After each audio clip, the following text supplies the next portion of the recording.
Hi hello everyone, welcome to our channel Nivas info. ఈరోజు topic వచ్చేసేసి మనము ఏదైనా ఒక డాక్యుమెంట్లో డేటాని మనం కొద్ది పార్ట్ని మాత్రమే కాపీ చేసుకొని మనం పేస్ట్ చేసుకోవడానికి ఛాయిసెస్ ఉంటుంది. అలా కాదు, మళ్ళీ సెకండ్ టైం ఇంకొక టెక్స్ట్ని కాపీ చేసుకున్నప్పుడు ఏమవుతుంది అంటే అంతకుముందు కాపీ చేసుకున్న ఆ టెక్స్ట్ ఏదైతే ఉందో అది ఆ టెంపరీ మెమరీలోంచి డిలీట్ అవుతుంది. మనం సెకండ్ టైం ఏదైతే కాపీ చేసుకుంటామో అది మాత్రమే స్టోర్ ఉంటుంది, దాన్ని మాత్రమే మనం పేస్ట్ చేసుకోగలుగుతాం. అలా కాకుండా మనకి ఒక డాక్యుమెంట్లో డిఫరెంట్ ప్లేస్లో ఉన్న కొన్ని టెక్స్ట్ అంటే కొన్ని వర్డ్స్ని మనం కాపీ చేసుకొని అంటే ఒకేసారి కాపీ చేసుకొని మనకు కావాల్సినప్పుడు అందులో ఏది కావాలంటే అది మళ్ళీ పేస్ట్ చేసుకునేటట్టుగా కావాలి.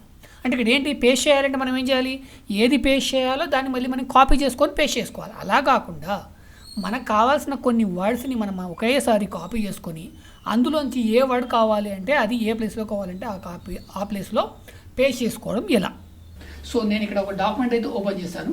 సో మనకి ఇందులో ఇక్కడ హోమ్లోకి వెళ్ళినప్పుడు క్లిప్ బోర్డ్ అనే ఒకటి ఉంటుంది, దీనిపైన మీరు క్లిక్ చేయండి. రైట్, సో ఈ విధంగా వస్తుంది. ఈ క్లిప్ బోర్డ్ అనేది దేనికి యూజ్ అవుతుందంటే ఇప్పుడు ఫర్ ఎగ్జాంపుల్ ఇక్కడ morning healthy habits check list అనేది ఉంది, వేకప్ ఎర్లీ. సో ఈ పాయింట్ అనేది నాకు ఇక్కడ కాపీ కావాలి. మనం ఏం చేస్తాం, ఇక్కడ సెలెక్షన్ చేసుకొని Ctrl+C. సో ఎప్పుడైతే ఈ క్లిప్ బోర్డ్ ఆన్లో ఉంటుందో మనం ఏదైతే కాపీ చేసామో ఇక్కడ స్టోర్ చేసుకుంటుంది. ఓకే, సో నేను ఇప్పుడు దీన్ని కాపీ చేసుకున్నాను, నేను ఎక్కడ కూడా పేస్ట్ చేయను. రైట్, నెక్స్ట్ నేను సెకండ్ పాయింట్ వదిలేసి థర్డ్ పాయింట్ని మళ్ళీ నేను ఇక్కడ కాపీ చేశాను Ctrl+C. సో ఇక్కడ సెకండ్ పాయింట్ కూడా ఇక్కడ హోల్డ్ చేస్తుంది. అదేవిధంగా నాకు ఈ ఫిఫ్త్ పాయింట్ ఇక్కడ వద్దు. ఓకే, ఈ ఫిఫ్త్ పాయింట్ ఏదైతే ఉందో ఈ ఫిఫ్త్ పాయింట్ టోటల్గా నాకు వద్దు, నేను సెలెక్షన్ చేసుకున్నాను, దీన్ని ఏం చేశాను Ctrl+X కట్ చేశాను, దాన్ని కూడా హోల్డ్లో పెట్టుకుంటుంది. సో మనకి ఇక్కడ 3 పాయింట్స్ తీసుకుంది. నెక్స్ట్ ఈ 7th నేను మళ్ళీ ఈ పాయింట్ని మళ్ళీ నేను Ctrl+X. ఇక్కడ గుర్తుపెట్టుకోవాల్సింది ఏంటి అంటే ఇది దేన్ని స్టోర్ చేసుకుంటుంది అంటే కట్ చేసినా కాపీ చేసినా. ఓకే, ఈ రెండింటిని మాత్రమే స్టోర్ చేసుకుంటుంది. నువ్వు డేటాని టెక్స్ట్ని కట్ చేయి or copy. So for example నేను ఇక్కడ ఈ 7th వన్ని Ctrl+C. ఓకే, ఏం చేస్తా, కాపీ చేస్తా, వచ్చింది. నెక్స్ట్ నేను ఇక్కడ ఏం చేస్తున్నాను, 8th పాయింట్ని Ctrl+X తీసుకుంటున్నాను, అంటే కట్ చేస్తున్నాను. రైట్, తీసుకుంది. సో ఇప్పుడు నాకు చివరిలోకి వచ్చేసేసి డేటా డాక్యుమెంట్ ఈ ప్లేస్లో నాకు ఈ 5th పాయింట్ ఏదైతే ఉందో ఇది కావాలి.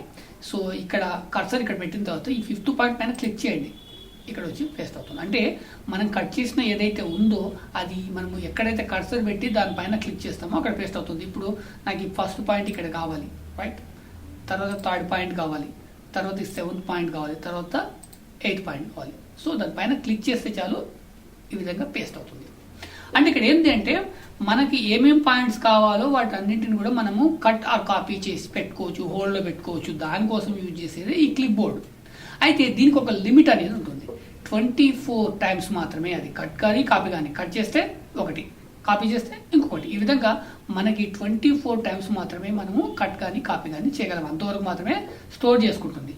మనం 25th టైం అంటే 25th కూడా ఏదైనా ఒక డేటాను కాపీ చేసామనుకోండి, మనం స్టార్టింగ్లో చేసిన డేటా ఏదైతే ఉందో అది రిలీజ్ అయిపోతుంది. అంటే దీనికి లిమిటెడ్ స్టోరేజ్ ఉంటుంది. సో ఈ విధంగా మనకి ఏదైనా డేటా అనేది డిఫరెంట్ ప్లేసెస్ నుంచి మనం కాపీ చేసుకొని, అంటే ఒక డాక్యుమెంట్లో డిఫరెంట్ అంటే మనకి ఒక డాక్యుమెంట్ 100 పేజెస్ ఉంది, లేదా మనం ఒక డాక్యుమెంట్ ఒక 5 పేజెస్ ఉంది, దాన్ని మనము లైన్అప్ చేసి అంటే పాయింట్లు చేంజ్ చేసే క్రమంలో నాకు ఆర్డర్ ఏదైతే ఉందో ఆర్డర్ నచ్చలేదు, ఆర్డర్ని చేంజ్ చేసే క్రమంలో ఫస్ట్ నాకు ఏదైతే ఆర్డర్ ఉందో ఈ ఫస్ట్ పాయింట్ నేను ఇక్కడ పెట్టొద్దు అనుకుంటున్నాను, జస్ట్ కట్. ఎక్కడ పెడదామనేది తర్వాత సంగతి. సో దీని తర్వాత ఉన్న సెకండ్ పాయింట్ ఓకేనా, ఉండని. నెక్స్ట్ థర్డ్ పాయింట్ ఇక్కడ వద్దనుకుంటే కట్.